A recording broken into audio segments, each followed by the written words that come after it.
고린도전서 15장 12절입니다. 신약 페이지 282쪽입니다. 고린도전서 15장 12절에서 19절까지 저희 여러분이 한 절씩 교독하시겠습니다. 그리스도께서 죽은 자 가운데서 다시 살아나셨다 전파되었거늘 너희 중에서 어떤 사람들은 어찌하여 죽은 자 가운데서 부활이 없다 하느냐. 만일 죽은 자의 부활이 없으면 그리스도도 다시 살아나지 못하셨으리라. 그리스도께서 만일 다시 살아나지 못하셨으면 우리가 전파하는 것도 헛것이요 또 너희 믿음도 헛것이며 또 우리가 하나님의 거짓 증인으로 발견되리니 우리가 하나님이 그리스도를 다시 살리셨다고 증언하였음이라. 만일 죽은 자가 다시 살아난 일이 없으면 하나님이 그리스도를 다시 살리지 아니하셨으리라. 만일 죽은 자가 다시 살아나는 일이 없으면 그리스도도 다시 살아나신 일이 없었을 터이요. 그리스도께서 다시 살아나신 일이 없으면 너희 믿음도 헛되고 너희가 여전히 죄 가운데 있을 것이요. 또한 그리스도 안에서 잠자는 자도 망하였으리니 만일 그리스도 안에서 우리가 바라는 것이 다만 이 세상의 삶뿐이면 모든 사람 가운데 우리가 더욱 불쌍한 자이리라. 아멘. 앉으시겠습니다. 네, 오늘 말씀을 나누기 전에 공감하세요? 자, 옆에 있는 분들한테 반갑습니다, 사랑합니다 인사해 보실까요? 자, 우리는 주님 안에서 한 가족입니다 인사하십니다. 네. 부활절의 의미를 제대로 마음속에 깨달을 때 주님께서 성령으로 역사해 주셔서, 물론 깨닫는 것도 성령님의 역사가 있어야 되지만 그래, 부활절의 의미를 깨닫고 성령의 역사가 있을 때 우리가 그 부활절의 의미대로 살아가는 거죠. 영적인 생명의 삶을 살아가야 된다고 하는 것입니다. 예수님의 부활을 통해서 우리의 영의 생명, 영적인 생명을 살려주신 거잖아요. 그렇죠? 그러니까 이 땅에서 그냥 육체의 생명만의 삶을 살아가는 것이 아니라 영적인 생명, 그게 영생이라고 그러죠. 영생, 영적인 생명.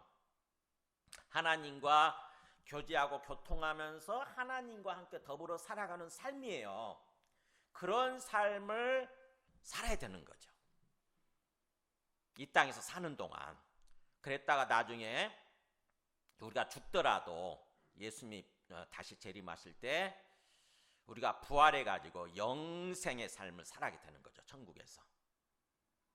그래서 그게 부활절의 의미입니다. 그래서 오늘 말씀을 통해서 다시 한번 예수님의 부활이 뭘 의미하는지 한번 이렇게 살펴보도록 하겠습니다. 그동안에는 예수님의 부활에 대해서 주로 직접적으로 의미하는 거죠. 예수님이 어떤 분이신가를 얘기해 주는 거였거든요. 예수님의 부활은 예수님이 어떤 분이시다. 즉 다시 말하면 하나님의 아들 주와 그리스도가 되신다고 하는 거였죠. 예수님 부활은 죽음을 이기고 부활하셨다고 하는 거. 그건 하나님만이 하실 수 있는 거잖아요. 그죠? 죽음을 이기고 죽음을 완전히 극복하는 거죠. 피조물들은 죽음을 극복하지 못했어요. 지금까지. 다 죽잖아요. 그죠? 피조물은 다 죽습니다. 우리 인간은 모든 게 다 죽잖아요. 모든 사람이 다 죽잖아요. 근데 하나님만이 그 죽음을 손에 쥐고 죽이기도 하고 살리기도 하고 그럴 수 있으신 거죠. 그래서 예수님의 부활은 예수님이 바로 하나님의 아들 하나님이시라고 하는 것을 보여주는 거다. 증명해 주는 거다. 하나님의 아들이 이 땅에 오셨구나. 그 하나님의 아들이 나의 죄를 위해서 죽으셨구나. 이것을 나타내는 거였다라고 주로 거기에 맞춰서 이렇게 말씀을 전했는데 오늘은 그것을 넘어서서 그것이 끝나지 아니하고 예수님의 그 부활은 바로 우리의 부활을 의미한다고 하는 거, 장차 그것을 나타내 준다고 하는 거, 그것을 말씀을 전하려고 합니다. 12절에 보면은 먼저 1절에서 그 11절까지는요 우리가 읽지 않았지만 이 고린도전서 15장이 뭐냐면 부활장이라고 그래요. 부활장. 고린도전서 15장이 부활에 대해서 전체적으로 얘기를 합니다. 그래서 부활장이라고 그래요. 근데 1절에서 11절까지 보면은 예수님의 부활이 확실하다고 하는 것을 얘기를 해주죠. 예수님이 3일 죽으신 지 3일 만에 부활하셔가지고 그걸 목격한 사람들을 쭉 얘기를 하잖아요. 그죠? 5절부터 보면은 부활하신 예수님을 만난 사람들, 목격한 사람들, 5절에 보면 누구죠? 제일 먼저 본 사람이 거기 그 성경대로 보면은 게바라고 나오죠. 게바가 누구예요?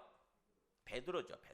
베드로가 제일 먼저 받고, 그 다음에 또 12제자들이 받고, 그 다음에 6절에 보면은 무려 몇 명이 받습니까?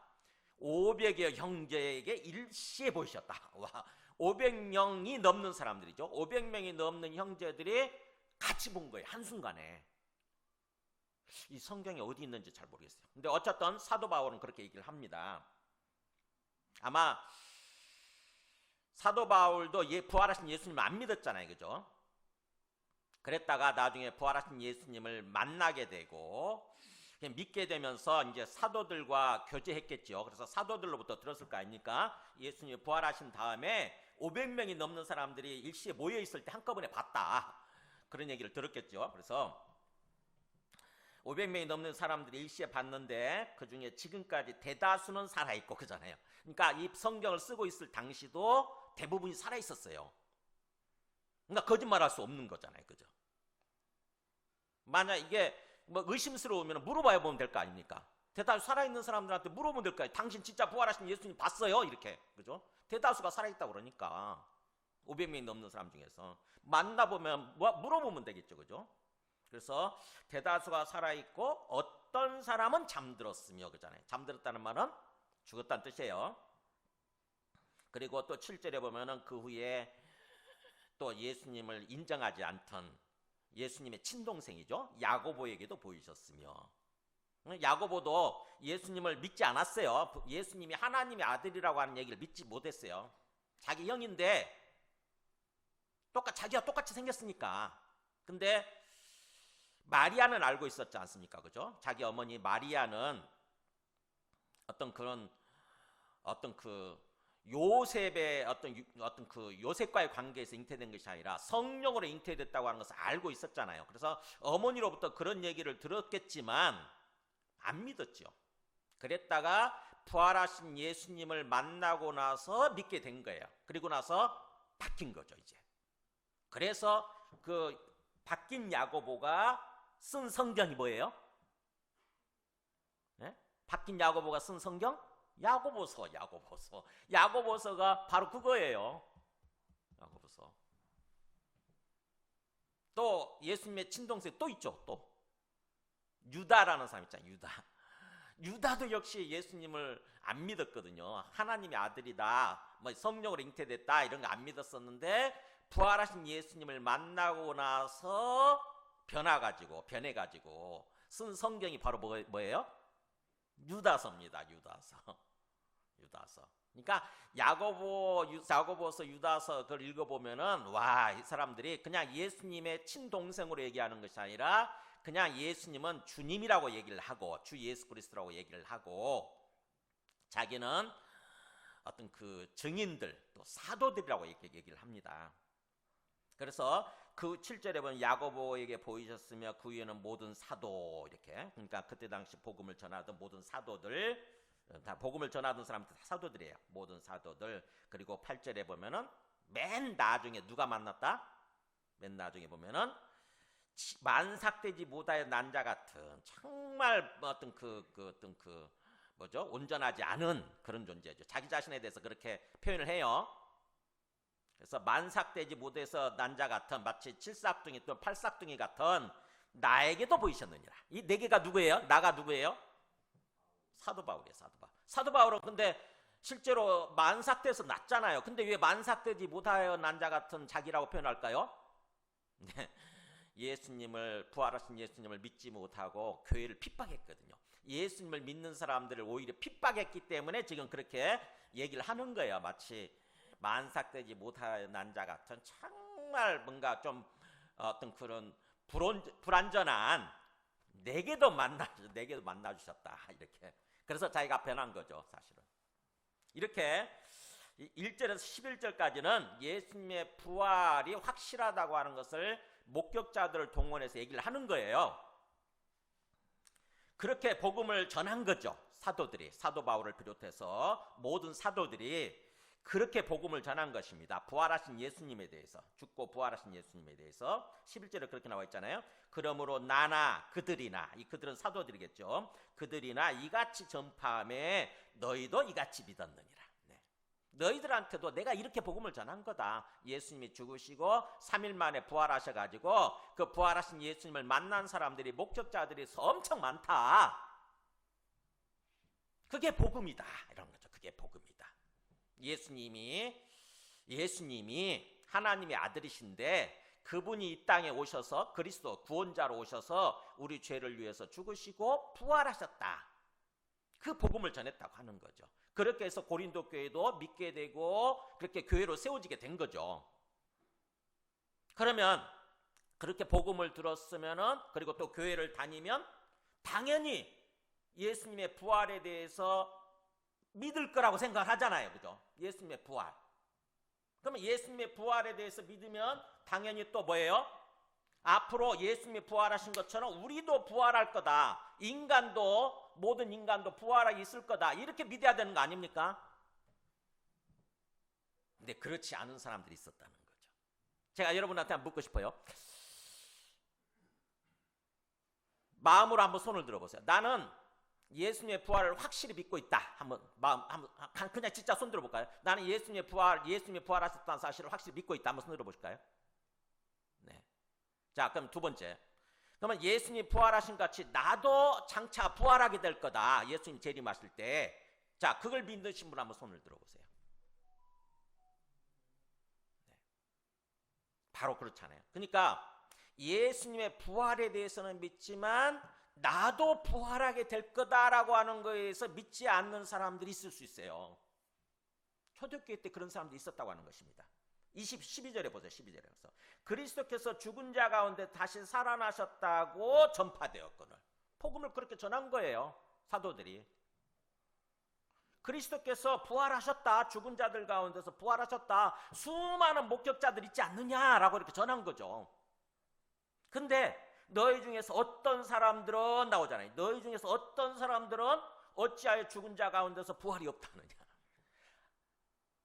예수님의 부활은 믿으면서도 우리도 부활할 거라고 하는 것은 안 믿는 사람들이 있는 거예요. 안 믿어지는 거지. 못 믿는 거지. 어떻게 그런 일이 있을 수 있을까 생각을 할 수 있는데, 초대교회 때 그런 사람들이 있었다고 하는 것입니다. 오늘날 우리 가운데도 있어요. 교회 다니는 사람들 중에도 있다고요. 내가 이렇게 죽고 끝나는 것이 아니라 장차 진짜 부활할 거다. 부활해가지고 천국에서 하나님과 더불어서 하나님 직접 보면서 직접 대화도 하면서 하나님과 더불어서 영원히 살게 될 거다. 이거는 안 믿는 사람들이 있어요. 못 받아들이는 것입니다.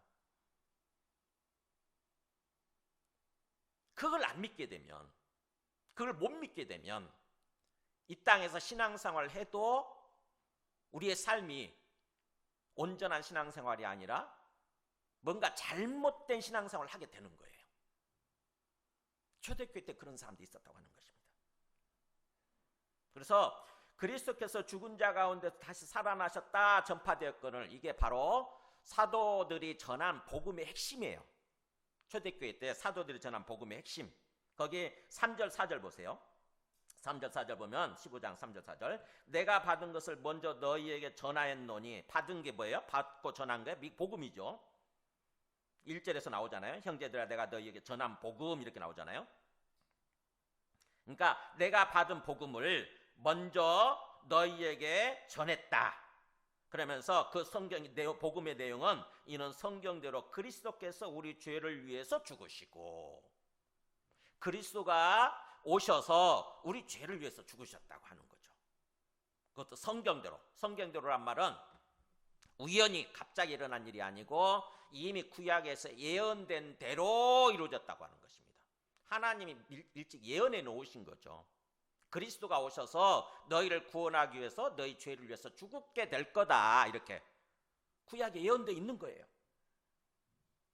이는 성경대로 그리스도께서 우리 죄를 위해서 죽으시고 장사 지낸 바 되셨다가, 확실하게 장사 지낸 거예요. 확실하게. 가짜로 기절했다가 깨어난 것이 아니라 실제로 진짜로 죽은 거예요. 확실히 장사까지 지냈다고 하는 것입니다. 죽은 거 확인하고 장사까지 지낸 거예요. 확실히 반드시 진짜로 죽은 거예요.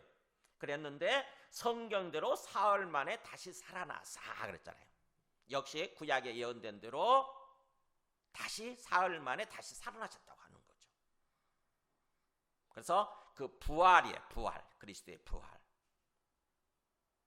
그래서 그렇게 그리스도의 부활을 통해서 바로 그리스도가, 예수 그리스도가 진짜 예수가 그리스도라고 하는 것, 그리고 또 주님이시라고 하는 것을 보여주신 거죠. 증명해 주신 것입니다. 부활이라고 하는, 부활이라고 한참 생각하고 있어요. 부활이 뭐예요? 죽음을 이기고 영원히 살아있는 거예요. 죽음을 이기고 다시 살아나가지고 또 다시 죽는 것이 아니라 영원히 살아있는 것, 그게 부활입니다. 예수님은 그렇게 하신 거예요. 예수님은 확실히 죽으셨는데 3일 만에 부활하시더니 40일 동안 이 땅에 살아계시다가 제자들이 보는 앞에서 하늘로 올라가시잖아요. 그죠? 승천하시잖아요. 그걸 보고 뒤집어진 거거든요. 예수님의 부활하신 예수님을 만나면서부터, 그리고 또 예수님이 하늘로 이렇게 붕붕 떠가지고 하늘로 승천하신 걸 보면서, 그 다음에 또 약속하신 대로 성령을 보내주셨잖아요. 그래서 모든 사람이 다 성령을 받고 나서 완전히 생각이 뒤집어진 것입니다. 완전히 바뀐 거예요. 죽으면 끝나는 줄 알았더니 그것이 아닌 거예요. 다시 살아나는 게 있네. 다시 살아나가지고 영원히 살아있는 게 있네. 이걸 깨달은 거예요. 제자들이. 그때부터 복음을 전하기 시작한 것입니다. 예수 그리스도의 죽음과 부활처럼 우리도 그렇게 될 수 있다고 하는 거죠. 우리 모든 사람이. 그래서 그게 기쁜 소식이에요. 복음. 기쁜 소식. 복음, 복된 소리. 영어로 굿뉴스, 기쁜 소식. 우리 그 복음을 다 듣고 예수님을 지금 믿고 있잖아요. 그죠? 우리가 그 복음을 듣고 예수님을 믿기 때문에 여기 와서 지금 이렇게 예배 드리는 거 아닙니까? 그죠? 근데 그 복음을 듣고 그 예수님을 믿는다고 하면서도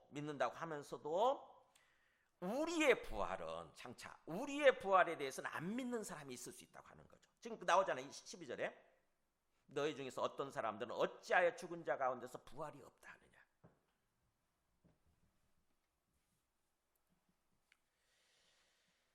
이 초대교회 때 사도들이 전한 복음의 핵심이요. 로마서 1장 4절 한번 보여주실래요? 아까 3절 4절도 얘기했지만 사도 바울이 로마서에서 이렇게 표현합니다.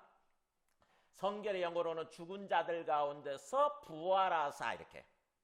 그러니까 예수님이 오셔서 다윗의 자손의 모습으로 오셨죠. 다윗의 후손으로 오셨어요. 근데 그때까지는 그냥 인간 예수인 줄 알았는데 죽은 자들 가운데서 부활하심으로 말미암아 비로소 능력으로 하나님의 아들로 선포되셨으니, 이분은 단순한 인간이 아니라 하나님의 아들이시구나라고 비로소 사람들이 그걸 인정을 하고 전하기 시작한 거예요. 이렇게 예수는 하나님의 아들이시다. 뭘 통해서 얘기할 수 있느냐? 예수님 부활하셨다. 죽음을 이기고 영원히 살아계신다. 그건 하나님만이 하실 수 있는 일이니까 바로 예수님이야말로 하나님의 아들, 하나님이 아니냐 이거예요. 그때부터 복음을 그렇게 전하기 시작한 거예요. 그래서 바로 예수는 우리가 이렇게 부르잖아요. 우리 주 예수 그리스도시니라. 우리들의 주님이시고 그 다음에 그리스도, 구원자가 되시는 분이시다. 그래서 주 예수 그리스도. 예수는 주님이시고 주가 하나님의 아들, 하나님이라는 뜻이에요. 하나님. 예수는 하나님의 아들, 하나님이시고 그리스도시다. 이렇게 복음을 전한 거예요. 이게 사도들이 전한 복음의, 초대교회 때 사도들이 전한 복음의 핵심입니다. 사도행전 2장 32절도 보여주시면 예수님이 승천하신 후에 예수님이 약속하신 대로 성령이 내려오는 거예요. 거기에 모여있던 모든 사람들 120명, 그 사람들이 넘는 그 사람들 한 사람 한 사람의 각자에게 성령이 임하는 거예요. 보이는 모습으로 마치 불꽃 같은 모습으로 이렇게 임한 거죠. 그러면서 막 방언이 터지고 그렇게 된 거죠. 그래서 그것을 보고 사도 베드로가 복음을 전하기 시작했는데 그 자리에서 바로 설교를 한 거죠. 복음을 전하는데 그 복음의 설교의 마지막 결론이 이거예요. 이 예수를 하나님이 살리셨다. 너희가 못 모르고 예수를 죽였는데 하나님이, 위에 계신 하나님 아버지께서 예수를 살리셨다는 거예요. 자기 아들 예수를 부활시키셨다. 그래서 그런즉 이스라엘 온 집은 확실히 알지니, 같이 있습니다. 너희가 십자가에 못 박은 이 예수를 하나님이 주와 그리스도가 되게 하셨느니라.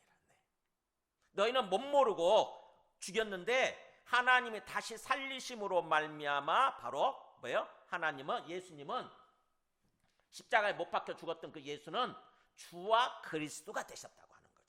주님이 되시고 그리스도가 되시는 분이시다. 이게 복음의 핵심입니다.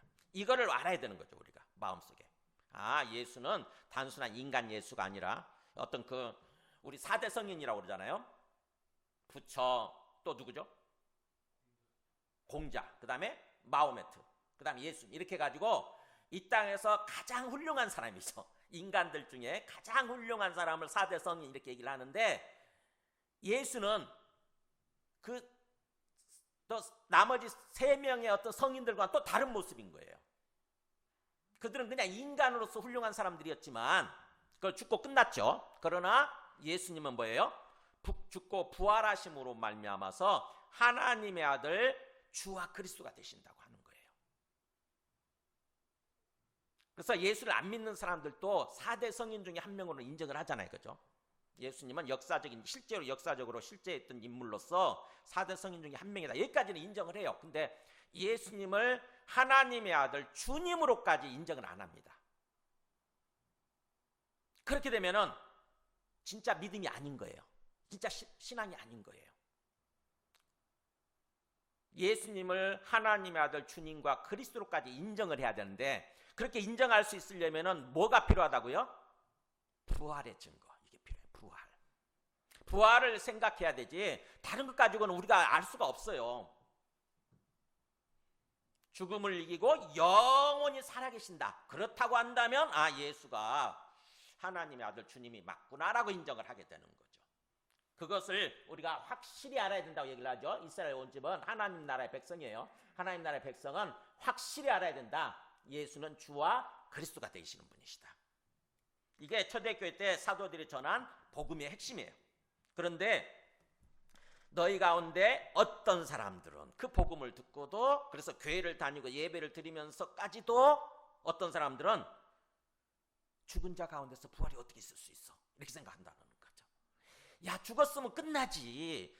죽고 부활한다고? 죽었는데 부활한다고? 이런 건 있을 수가 없다라고 생각하고 주장하는 사람도 있다는 거죠. 초대교회 때 누가 그랬느냐? 누가? 바로 성경에 보면은 디모데후서 2장 16절 한번 보세요. 이런 사람도 있어요. 보면은 여기 후메네오와 빌레도라는 사람이 이렇게 나오는데, 보세요. 뭐라고 그러냐면은 진리에 관하여는 그들이 그릇되었도다. 같이 있습니다. 부활이 이미 지나갔다 하므로 어떤 사람들이 믿음을 무너뜨리느니라. 이 사람들이 주장하는 게 후메네오와 빌레도의 대표적인 사람들이에요. 이 사람들이 뭐라고 하냐면은 부활은 끝났다. 앞으로 우리 부활은 없다. 이렇게 주장하는 거예요. 예수님의 부활로 끝났다. 우리의 부활은 없다. 이렇게 주장한다는 거죠. 그렇게 생각을, 그렇게 믿는 거죠. 근데 그 사람들은 진리에 관해서 잘못되었다. 이렇게 얘기하잖아요. 진리에 관한 그들이 그랬되었다. 그래가지고 그 사람들이 그렇게 혼자만 생각하고 그렇게 살아가는 것이 아니라 사람들한테 자꾸 얘기를 하는 거예요. 그렇게. 부활은 지나갔어. 부활은 끝났어. 우리 부활은 없어. 그러면 뭐냐? 사람들이 뭐예요? 믿음이 깨지겠죠. 그죠? 믿음이 깨지는 거예요. 그래서 그들의 말은 마치 악성 종양이 퍼져나간 것 같다. 악성 종양이 뭐죠, 이거? 암세포예요, 암세포. 사람들이 자꾸 이 두 사람의 말을 듣게 되면 그런가? 우리 부활은 없나? 그러면서 부활은 없다고 생각하면서 이제 신앙생활을 하는 거예요. 삶을 살아가는 거예요. 그러면 어떤 삶을 살아가느냐? 여기 나오잖아요. 망령되 헛된 말을 보라 그러면서 그들은 경건하지 아니하며 점점 나아가나니. 네. 앞으로 우리의 부활을 믿지 않게 되면 삶이 뭐예요? 경건하지 않는 삶을 살게 될 수밖에 없는 거예요. 이 땅의 삶이 전부니까. 이 땅의 삶을 살다가 죽으면 끝나는 거니까. 그잖아요. 죽으면 완전히 끝나는 거 아닙니까? 그러면 어떻게 살아야 돼요? 뭔가 경건한 생활, 신앙생활, 거룩한 삶, 그런 삶을 살려고 할 필요가 없죠. 그죠? 이 땅에서 한생 그냥 8, 90년 살다가 끝나는 거라고 한다면은 뭔가 우리가 절제하고 하나님 앞에 올바른 모습으로 삶을 살려고 할 필요가 뭐가 있어요? 어떻게 삽니까? 우리 32절에 나오잖아요. 보세요. 32절에 보면은 15장 32절 뒷부분 보세요. 죽은 자가 다시 살아나지 못한다면 뭐라고 그럽니까? 내일 죽을 터이니 먹고 마시자 하리라. 네, 나오죠. 이 땅의 삶으로 그냥 한평생 8, 90년 살다가 그걸로 완전 끝이라고 한다면 뭐예요? 우리가 언제 죽을지 모르잖아요. 내일 죽을지 올 저녁이라도 죽을지 모르는 거 아닙니까? 그럼 어떻게 살아야 됩니까? 이 땅의 삶을? 죽으면 끝나는 거니까 뭐예요? 이 땅에서 먹고 마시고 즐겁게 살아야죠. 그잖아요. 즐겁게 살다 끝나야지. 뭔가 절제하고 자제하고 막 그럴 필요가 뭐 있습니까? 그잖아요. 먹고 마시고 즐겁게 살다 가야 되는 거 아닙니까? 그게 바로 영지주의자들이었어요. 영지주의자들. 여기 영지주의자들. 초대교회 때 영지주의자. 우리 영지주의자들 이단이죠. 영지주의자들. 예수님을 믿는다고 그러면서도 그 사람들은 뭐예요? 부활에 대해서 믿지 않는 거예요. 예수님이 부활하셨다 이거 안 믿고 우리가 부활할 거다 이거 안 믿는 거예요. 그냥 이 땅에서 잘 먹고 잘 살다가 끝나면 돼. 이렇게 생각하는 사람들이에요. 그 영지주의자들의 그래서 결국 그 사람들은요 이 땅에서 계속 뭔가 간음을 행하고 온갖 죄악된 삶을 살다 끝났습니다. 그게 베드로후서 2장에 나오잖아요. 베드로후서 2장에도 나오고 유다서에도 나오고 초대교회 때 정말 그 사람들 아주 악한 사람들이에요. 어떻게 보면 마치 악한 이 암세포가 퍼져나가는 것처럼 교회를 완전히 병들게 만들고 사람들의 심령을 병들게 만들고 사람들의 신앙을 허물어뜨리고 그런 삶을 살았던 거죠. 그게 초대교회 때 영지주의자들, 이단들. 지금 후메네와 빌레도 이런 사람들이 있는 거죠. 이 사람들은요 어떻게 보면은 그때 당 초대교회 때 왜 그랬느냐? 초대교회 때 이 어떤 플라톤 철학 있죠. 우리 들어보셨죠? 플라톤, 아리스토텔레스 들어보셨죠? 플라톤 철학, 헬라 철학, 그리스 철학이 쫙 퍼져 있었거든요. 근데 그 플라톤 철학의 핵심은 뭐냐면은 이 보이는 현상 세계와 그 다음에 보이지 않는 이데아로 이렇게 구분되어 있다. 세상이라고 하는 것은. 다시요. 보이는 걸 이 현상이라고 그래요. 보이는 현상. 보이는 세계와 그 다음에 보이지 않는 이데아라고 그래요. 이데아. 영어로 아이디어라고 들어보셨죠? 보이지 않는 그 이데아, 아이디어, 생각이죠. 생각. 관념. 그게 세계로 구분되어 있다. 그게 플라톤 철학의 핵심이거든요. 그러니까 보이는 세계가 있고 안 보이는 세계가 이데아의 세계가 있다. 그걸 극단적으로 생각하게 되면은 뭐예요? 이 보이는 현상은 이거는 우리 육체도 마찬가지죠. 보이는 거잖아요. 우리 육체나 이 보이는 현상이라고 하는 것은 이건 아무것도 아니야. 이거는 보이지 않는 이데아, 이게 최고다, 이게 중요하다 이렇게 주장을 하는 거죠. 한편으로는 좀 맞죠. 어느 정도 맞지만 그러나 그걸 극단적으로 주장하게 되면 어떻게 생각을 하냐 그 사람들은 영혼이라고 하는 것은 보이지 않는 이데아에 속한 어떤 그런 거고 우리 육체라고 하는 것은 보이는 현상에 속한 건데 만약 육체가 다시 부활하게 된다? 그러면 우리 영혼이 육체에 갇혀서 이 땅에서 삶을 살았는데 다시 육체가 부활하게 된다고 한다면 우리 영혼이 또다시 육체에 갇히게 된다는 얘기인데 그건 있을 수가 없다. 그렇게 주장을 한 거예요. 즉 다시 말하면 육체라고 하는 것은 우리 영혼의 감옥이다 이렇게 주장을 했습니다. 영혼의 감옥과 같은 거다. 육체라고 하는 것은 이 보이는 육체라고 하는 것은 영혼이 갇혀있는 감옥과 같은 거다. 근데 부활해야 된다고? 육체가 부활한다고? 그러면 또다시 영혼이 육체의 감옥에 갇히게 된다고? 이건 있을 수가 없는 거다. 그렇게 주장을 하면서 절대로 그런 일이 있어서는 안 된다. 그러면서 부활이라고 하는 것은 마치 돼지가 갖고 있는 소망과 같은 거다. 돼지의 소망, 돼지의 희망과 같은 거다. 이렇게 주장을 했어요. 극단적으로.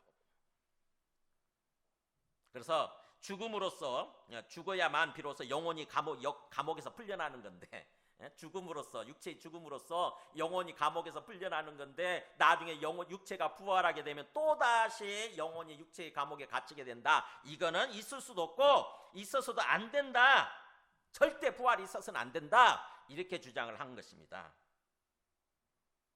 그래서 그렇게 플라톤 철학, 헬라 철학의 완전히 극단적이죠. 극단적인 헬라 철학에 완전히 물들어가지고 영재주의 이단으로 간 거예요. 그래서 예수님의 부활에 관한 얘기를 듣고서도 우리 육체의 부활, 우리의 부활에 대해서는 자꾸 부정을 한 거예요. 있어서는 안 된다, 절대로. 만약 부활이 있다고 한다면 이 땅에서 삶 함부로 살 수 없는 거죠. 그죠? 내 마음대로 내 욕심대로 살 수가 없는 거예요. 장차 생각해 보세요. 우리가 부활해가지고 하나님 앞에서 심판을 받고 영원한 천국이냐 아니면 영원한 불못이냐 이게 결정된다고 한다면 얼마나 제약을 받습니까? 그렇잖아요. 제약을 받잖아요. 이 땅에서 어떻게 살았느냐에 따라서 나중에 심판이 있고 영원한 천국, 영원한 불못이 결정된다고 한다면 이 땅에서 함부로 살지 못하잖아요. 그러니까 자기 욕망과 욕심을 따라서 막 살고 있었는데 부활을 자꾸 얘기를 하게 되면은 못 받아들이는 거죠. 그걸 받아들이고 싶지 않은 거예요. 믿고 싶지 않은 거예요. 그게 바로 초대교회 때 그런 사람들이에요. 그러니까 다 그런 건 아니죠. 그죠? 12절에 보면은 너희 중에 어떤 사람들이라고 했잖아요. 어떤 사람들. 일부죠. 일부.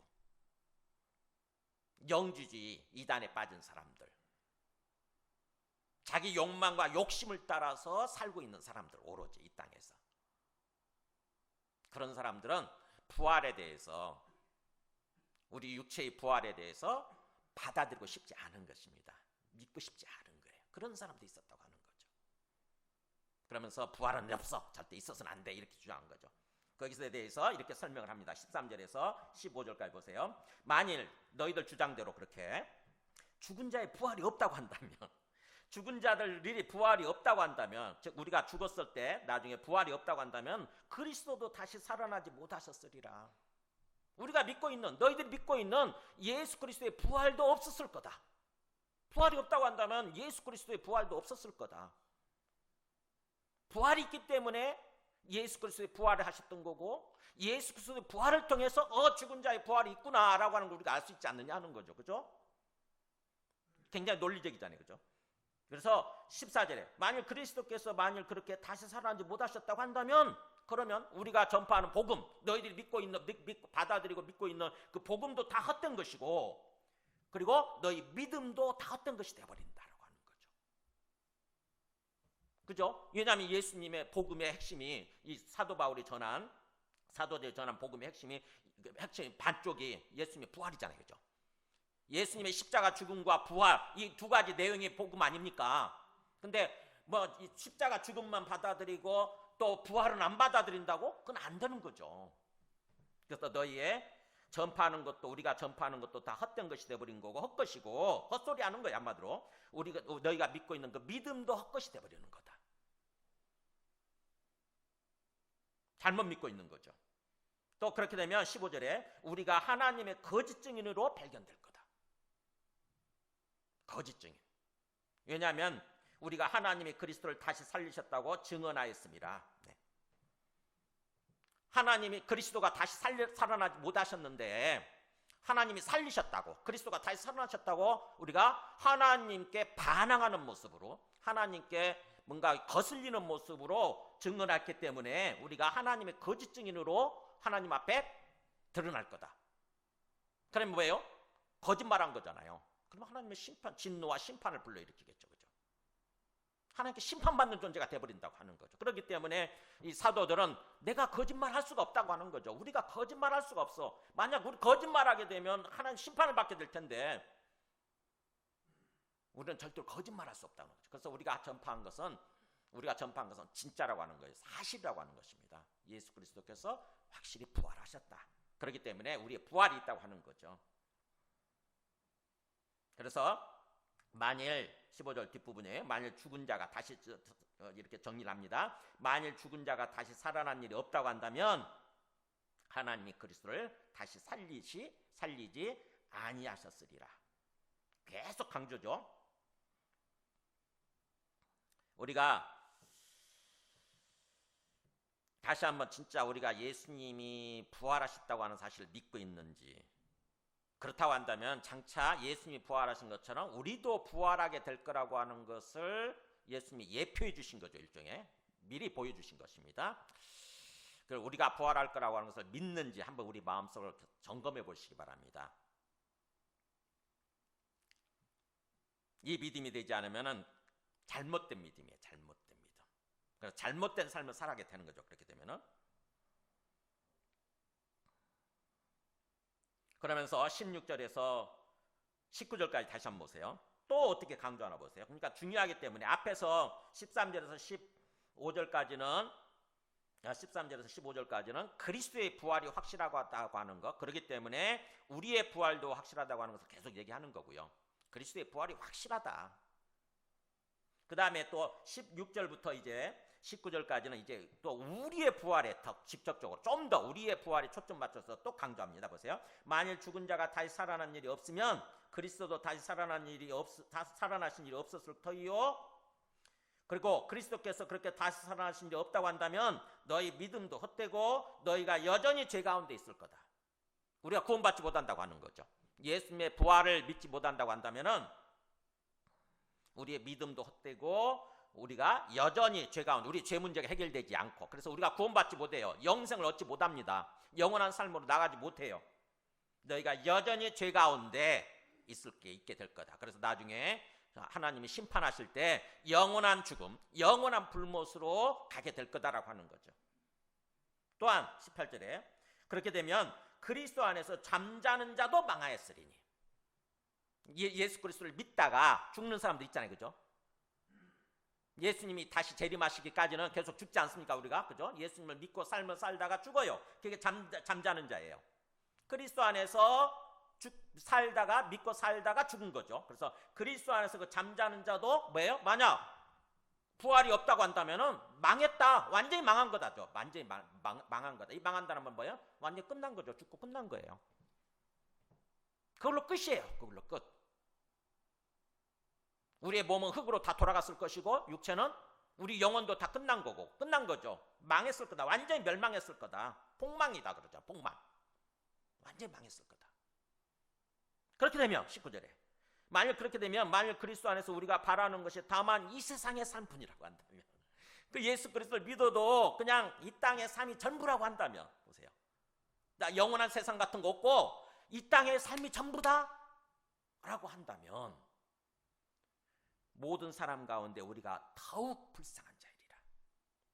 이해가 되세요? 이 말씀이. 모든 사람 가운데 뭐예요? 우리는 부활이 있다고 믿기 때문에 이 세상의 삶이 전부가 아니고, 부활이 있다고 믿기 때문에 이 세상에서 뭔가 절제하고 살잖아요. 우리의 욕망과 욕심을 절제하고 살아가는데, 만약 진짜 부활이 없다고 한다면, 그래서 이 세상이 전부라고 한다면, 이 땅에서 육체의 생명을 가지고 살다가 죽고 끝난다고 한다면, 그렇다고 한다면 우리의 삶이라고 하는 게 뭐예요? 가장 불쌍한 자가, 가장 불쌍한 삶을 살고 있는 거죠. 어리석은 삶을 살고 있는 거예요. 근데 부활이 사실이기 때문에 그렇지 않다고 하는 거죠. 자, 우리가 어떻게 장차 부활하게 될 것인지 요한복음 5장 29절 보세요. 요한복음 5장 29절 보여주시면 한번 읽어볼까요? 선한 일을 행한 자는 생명의 부활로, 악한 일을 행한 자는 심판의 부활로 나오리라.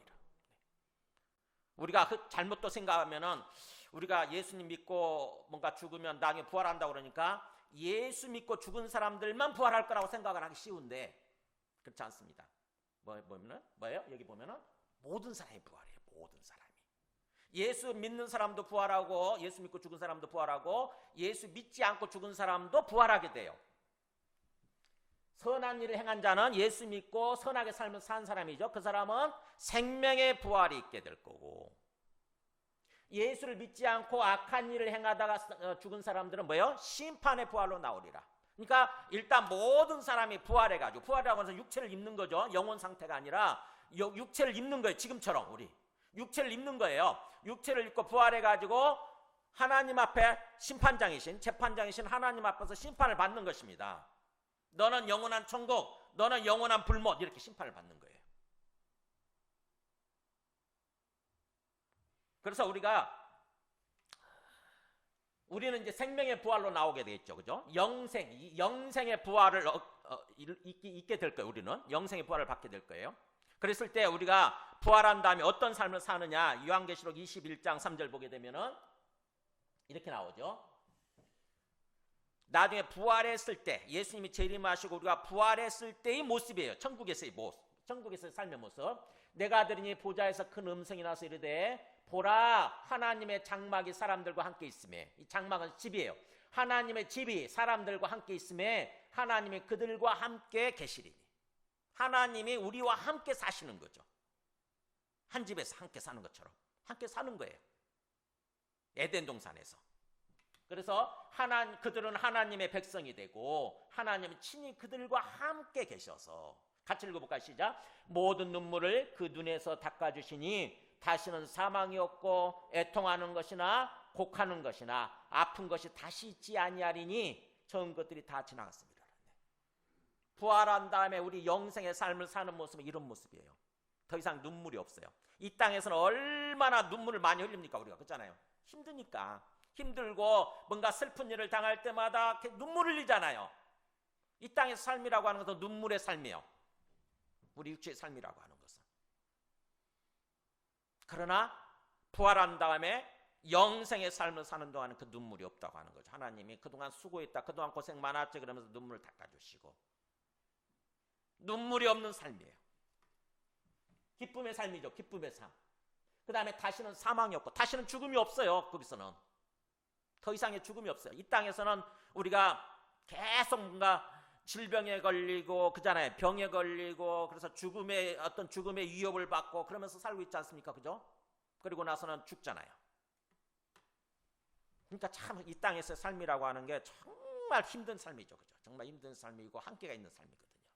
근데 부활한 다음에 영생의 삶을 살 때는 다시는 사망, 질병이나 죽음 이런 게 없고, 그래서 애통하는 거, 마음 아파하는 거죠. 슬프게 통곡하는 거죠. 애통하는 거, 통곡하는 거, 아픈 것이 다시 있지 아니하리라. 네. 이런 세상이에요. 이런 세상. 그러니까 이 땅에서 우리가 살면서 굉장히 뭔가 병에 걸리면 굉장히 고통스러워하고 힘들어하고 막 그러잖아요. 그죠? 그렇지만 나중에 부활해가지고 영생의 삶 속에서는, 천국에서의 삶은 그런 게 없다고 하는 거죠. 이게 우리한테 약속이 돼 있는 거예요.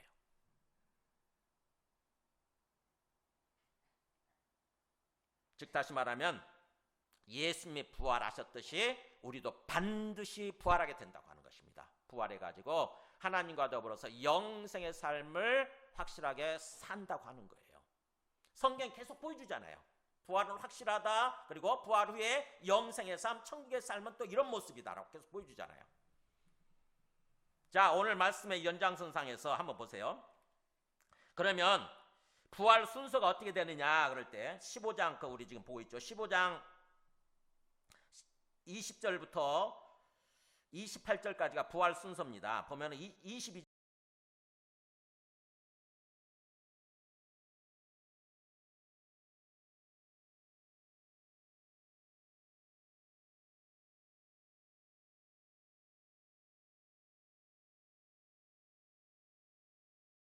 보세요. 22절 보면 아담 안에서 모든 사람의 죽음같이 그리스도 안에서 모든 사람이 삶을 얻으리라. 이 삶이라고 하는 게 부활이죠. 그리스도 안에서 영생이죠. 영생. 모든 사람이 영생을 얻으리라. 그러면서 23절 그러나 각각 자기 차례대로 되리니 먼저는 첫 열매인 그리스도요, 다음에는 그가 강림하실 때 그리스도에 속한 자요. 네. 뭐예요? 예수님이 부활의 첫 열매라고 하는 거죠. 첫 열매. 우리 곡식 수확할 때 첫 열매를 수확하게 되면 그 다음에 뭐예요? 나중 열매들 있잖아요. 그죠? 나중 열매들. 바로 언제 나중 열매 수확이 이루어지느냐? 부활의 수확. 바로 예수 그리스도께서 재림하실 때, 강림하실 때라고 그러죠. 재림하실 때, 다시 오실 때 그리스도에게 속한 자, 네. 예수님을 믿는 사람들, 예수님을 믿었던 사람들이 다 또 부활하게 된다고 하는 거죠. 부활해서 영생의 삶을 살게 된다고 하는 것입니다. 그리고 나서 24절에 그 후에는 마지막인 일이란 말이, 이게 마지막 사람들이 부활한다는 뜻이 아니라 마지막 끝이니 그런 뜻이에요. 그리고 나서는 끝이 오리니, 이렇게 끝이에요. 세상 끝입니다. 그때는 완전히 끝나는 거죠. 이제 그리고 또 보세요. 부활에 대해서 어떻게 얘기하나? 거기 42절 보세요. 42절 보면 자, 이렇게 얘기를 했을 때 35절부터 보겠습니다. 이렇게 얘기를 했을 때 35절에 누가 묻기를 죽은 자들이 어떻게 다시 살아나며 어떠한 몸으로 오느냐 하리니. 아무리 부활에 대해서 얘기를 해도요, 예수님의 부활 또 우리의 부활에 대해서 얘기를 해도 이렇게 질문하는 사람도 있는 거죠. 뭐라고 하냐면은 죽었는데 어떻게 살아? 이렇게. 죽은 자들이 어떻게 다시 살아? 이런 뜻이에요. 그 말이 그 뜻이에요. 죽었는데 어떻게 살아? 말이 되는 소리를 하세요, 목사님. 그런 사람도 있죠. 그죠? 지금까지 죽으면 끝인데, 모든 게 죽으면 끝인데 죽었는데 어떻게 다시 사냐고요? 이런 질문을 하는 사람도 있다는 거죠. 죽은 자들이 어떻게 다시 살아나며, 그리고 또 그럼 뭐 살아난다고 그랬을 때 어떠한 몸으로 오느냐? 즉 어떠한 몸이 되는 거예요? 부활한 몸은.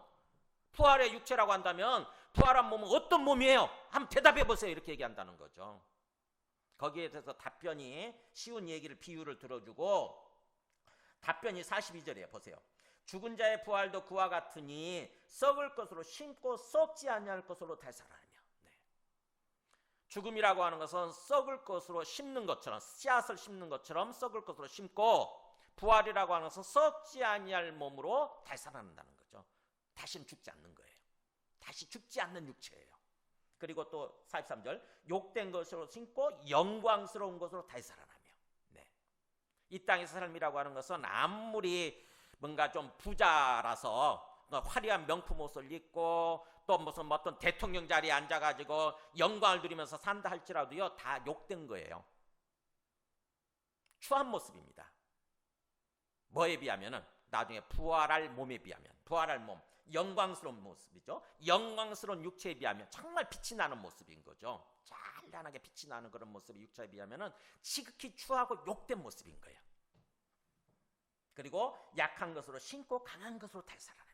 이 땅에서는 계속 약해가지고 시달리죠. 병에 시달리고 죽음의 위협에 시달리고. 그러나 나중에 부활할 몸은 강한 거예요. 영원히 살아있는 거니까. 강한 것으로 다시 살아나며. 그 다음에 44절, 육의 몸으로 심고 신령한 몸으로 다시 살아나나니 육의 몸이 있은즉 또 영의 몸도 있느니라. 네. 재질이 다르죠. 육의 몸이, 지금은 이거 유기물질이에요. 유기물질. 지금 우리 육체라고 하는 것은 이건 흙으로 만들어진 거라서 썩습니다. 썩게 돼 있어요, 반드시. 그런데 우리가 부활할 몸은 이런 어떤 유기물질이 아니라 영적인 몸이라고 그랬잖아요. 신령한 몸이다. 신령한 몸. 재질이 완전히 다릅니다. 이렇게 부활의 모습에 대해서도 얘기를 하고, 그렇다고 한다면 또 언제 그렇게 부활의 현상이 일어나느냐, 부활 시간이에요. 부활 시기. 거기 51절 보세요. 51절 같이 읽어볼까? 시작. 보라, 내가 너에게 비밀을 말하노니 우리가 다 잠잘 것이 아니요 마지막 나팔에 순식간에 홀연히 다 변화되리니. 52절도 읽어볼까요? 나팔 소리가 나매 죽은 자들이 썩지 아니할 것으로 다시 살아나고 우리도 변화되리라. 네. 언제 변화됩니까? 언제 부활 현상이 있어요? 네. 예수님이 재림하실 때 나팔이 울려 퍼지기 시작하죠. 그래가지고 마지막 나팔, 마지막 7번째, 요한계시록식으로 얘기하면 마지막 7번째 나팔이 울려 퍼질 때에 갑자기 정말 놀라운 현상이 벌어지는 거죠. 순식간에 홀연히 다 변화될 거다. 죽은 자들이 썩지 아니할 것으로 다시 살아나고 부활이 있고, 그 다음에 그때까지 살아있는 사람들도 우리도 썩지 않을 몸으로 육체의 모습으로 부활하게 된다, 변화된다고 하는 거죠. 이게 부활 시기에 대해서, 시간에 대해서 얘기를 하는 거예요. 그러니까 우리의 부활이 확실하다고 하는 것을 이렇게 논리적으로 단계별로 계속 얘기를 하잖아요. 그죠? 그렇다고 한다면은 이제 우리가 다시 생각을 해야, 곰곰이 생각해보고 마음속에 결단을 내려야 돼요. 이렇게까지 얘기하는데도 불구하고 설마 부활은 없어, 우리 육체가 부활하는 거 없어, 이렇게 주장하시겠어요? 우리 부활이 있다고 하는 얘기구나, 우리 부활이 있을 수 있겠구나, 이렇게 생각을 해야 되는 거죠. 그죠? 그러면 진짜 우리 육체가 장차 예수님이 재림하실 때 부활하게 된다고 한다면, 그러면 이 땅에서 삶이 전부가 아니라는 얘기잖아요. 그죠? 이 땅의 육체의 생명만을 가지고 살아가다가 죽으면 끝나는 그런 게 아니라는 거죠. 나중에 다시 부활하는 거예요. 영원한 세상이 있는 거예요. 새로운 세상, 어떻게 보면 새로운 세상, 영원한 세상이 있는 거예요. 영원한 삶이 있는 거예요. 그렇다고 한다면 이 땅에서 우리가 어떤 삶을 살아야 되느냐, 거기에 맞춰서 삶을 살아야 되는 거죠. 부활에 초점을 맞추고 삶을 사는 거예요. 부활에. 사도 바울이 어떻게 살았는가 보세요. 사도 바울이야말로 정말 그 부활에 맞춰서 부활을 제대로 이렇게 알았잖아요. 부활하신 주님을 만났으니까. 사도 바울은 부활하신 주님을 만나고 또 3층천에도 갔다 오고 막 그랬잖아요. 그죠? 사도 바울은 천국에 갔다 온 거죠. 그랬다고 고린도전서에 나오지 않습니까? 그랬다고 한다면 사도 바울이 어떻게 삶을 살았느냐, 이 땅에서 삶을 살 때 빌립보서 3장 10절에 보세요. 자, 이거 보세요. 내가 그리스도와 그 부활의 권능과 그 고난의 참여함을 알고자 하여 그의 죽으심을 본받아, 같이 있습니다. 어떻게 해서든지 죽은 자 가운데서 부활에 이르려 하는, 이게 이해가 되세요? 사도 바울의 삶의 목표가 뭔가 보세요. 어떻게 해서든지 죽은 자 가운데서 부활에 이르려고 한다. 사도 바울의 삶의 목표는 이 땅에서 삶을 살면서 열심히 살되 뭐예요? 궁극적인 삶의 목표는 뭐예요? 부활이었어요. 부활에 초점 맞추고 이 땅에서 삶을 산 것입니다.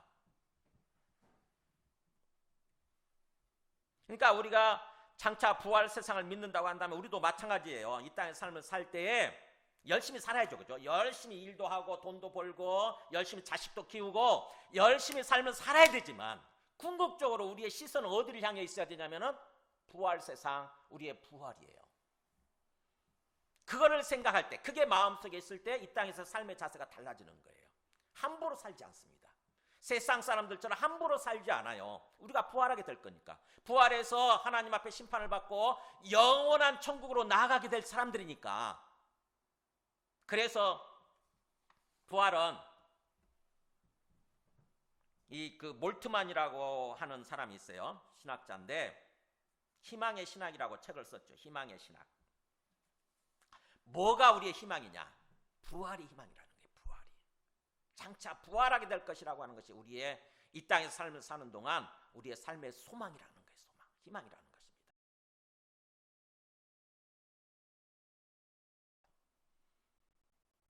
그 감옥에 갇혀 있으면서 성경을 읽게 됐어요. 이 사람이.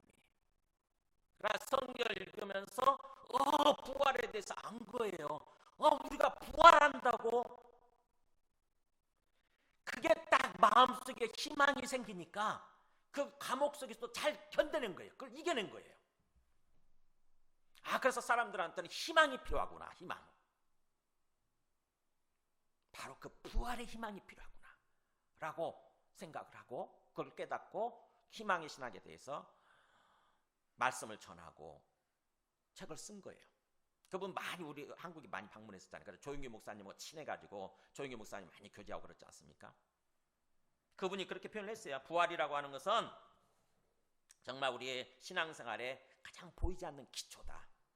부활이 정말 부활 신앙만큼 우리를 강하게 하고 우리를 역동적이게 만드는 것은 없다 이거예요. 내 안에 부활의 희망이 있을 때 우리 삶을 강하게 만들고 우리를 힘있게 역동적으로 힘있게 살아가도록 만든다는 거죠. 부활의 희망을 품을 때.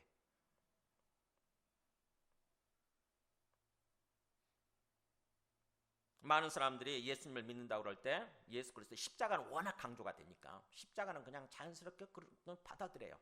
근데 우리 한국 신학에서는 그 부활에 대해서 별로 강조가 안 됐죠, 그동안. 그러다 보니까 예수님을 믿는다고 그러면서도 부활하신 예수님에 대해서 잘 몰라요.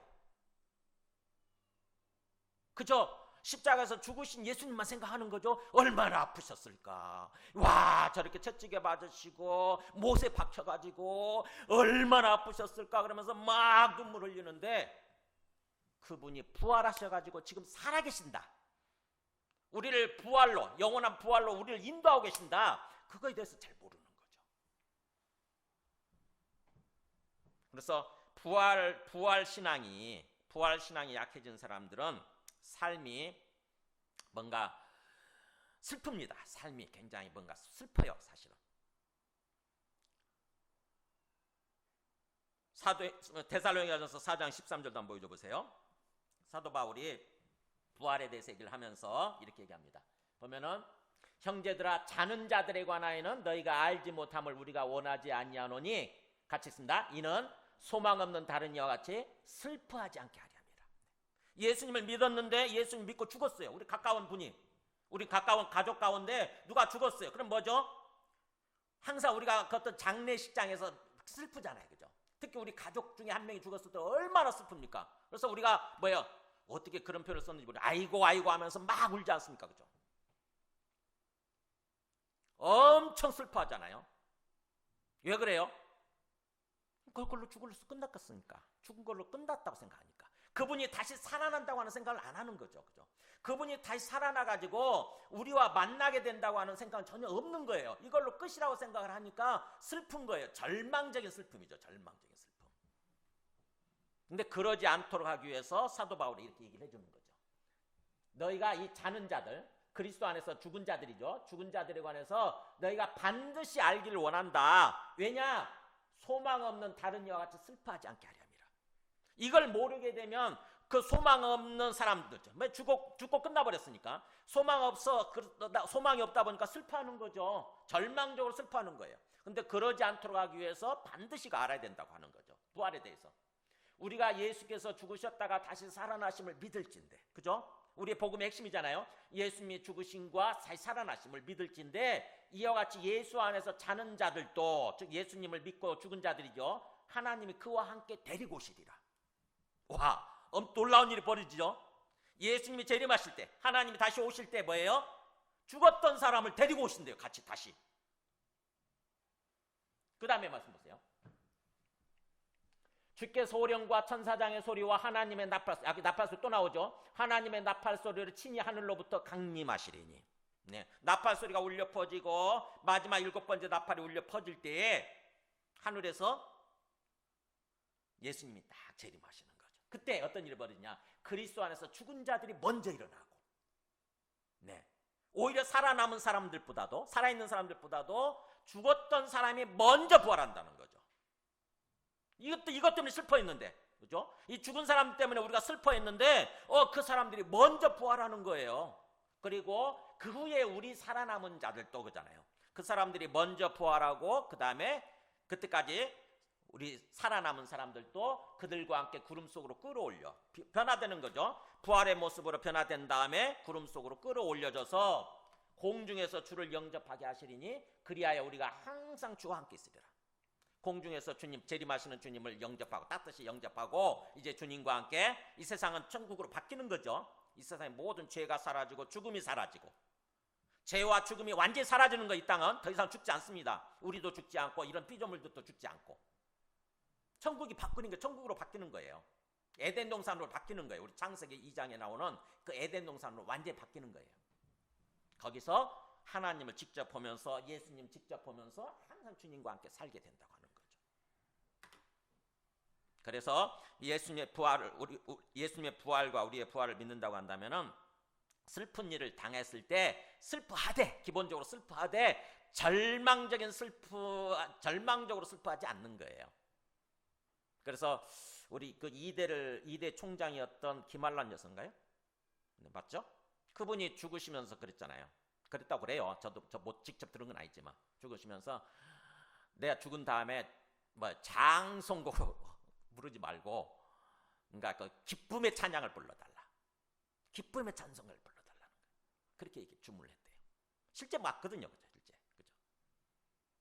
그리스도 안에서 그리스도를 믿고 죽으면은 우리 영혼도 하나님 계신 곳으로 가거니와 나중에 예수님 재림하실 때 부활하게 되는 거니까. 그러니까 사실은 죽음이 어떻게 보면은 슬픈 어떤 그런 게 아니라 사실은 어떤 기쁨의 시간이 되는 거죠. 사실은 기쁨의 시간. 근데 우리는 가까운 사람이 그래도 떠나가는 거니까, 오랫동안 못 보는 거 아닙니까? 그죠? 가까운 떠나가는 거니까 기본적으로 슬퍼할 수밖에 없는데, 그래도 예수님을 믿고 죽은 거라고 한다면은 절망적인 슬픔이 아닌 거죠. 그 다음에 또 예수님을 믿고, 예수님의 부활을 믿고 또 우리가 부활하게 될 것을 믿는다고 한다면은 어떤 삶을 살아야 되냐? 고린도전서 15장 58절 보세요. 마지막 말씀입니다. 고린도서 15장 58절 보면 자, 같이 쓴다. 그러므로 내 사랑하는 형제들아 견실하며 흔들리지 말고 시작. 항상 주의 일에 더욱 힘쓰는 자들이 되라. 이는 너희 수고가 주 안에 헛되지 않은 줄 알미라. 네. 이 부활장을 마무리 제일 마지막에 마무리하면서 뭐라고 얘기해요? 그러므로 그러잖아요. 너희들의 부활이 확실하기 때문에 장차.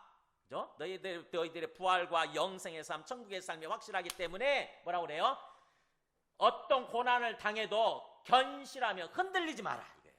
이 땅에 살면서 사는 동안 견실하게 신앙에 견고해야 되고 흔들리는 삶을 살지 마라 했죠. 별소리를 들어도 그죠? 아까 영지주의자들 그런 얘기 뭔가 부활이 지나갔다 부활은 없다 이런 식이 들어도 흔들리지 말라는 거죠. 흔들리지 말고 뭐예요? 항상 주님의 일에 더욱 힘쓰는 자들이 되더라. 주님의 일이 뭐겠어요? 주님을 믿고 삶을 사는 거죠. 주님을 믿고 삶을 사는 게 주님의 일이죠. 그것에 항상 힘쓰는 자들이 되라. 왜냐하면 주님을 믿고 그 삶을 살아갈 때 그것은 하나도 주 안에서 헛되지 않는다는 거죠. 영원으로 이어져요. 영생으로 이어집니다. 영생으로. 그러니까 주님을 믿고 이 땅에서 뭔가 다른 사람들 사랑하고 섬기고 막 이렇게 하지 않습니까?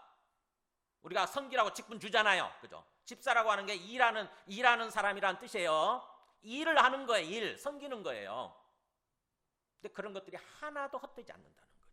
주님이 다 위에서 기록하고 계시는 거예요. 주님이 다 기록하고 계시고 다 계산하고 계세요.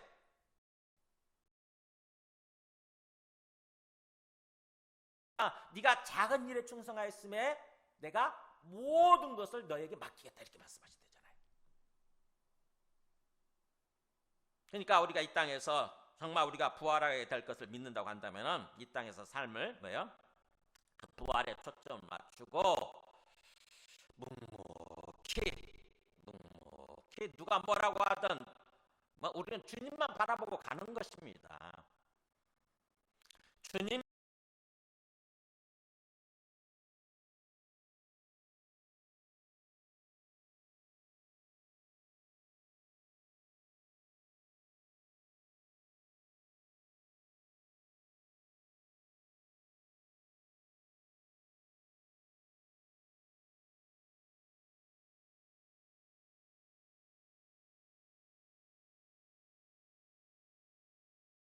만 바라보고 주님만 의식하면서 묵묵히 내 할 도리를 다 하면서 삶을 사는 거예요. 주님의 일에 힘쓰는 삶.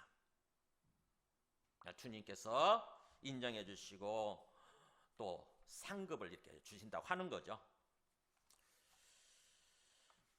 오늘 말씀을 통해서 우리 모든 사람들이 진정으로 예수님의 부활을 믿을 뿐만 아니라 우리의 부활을 믿고 삶을 이렇게 살아가시기를 주님의 이름으로 또 축복하며 축원합니다.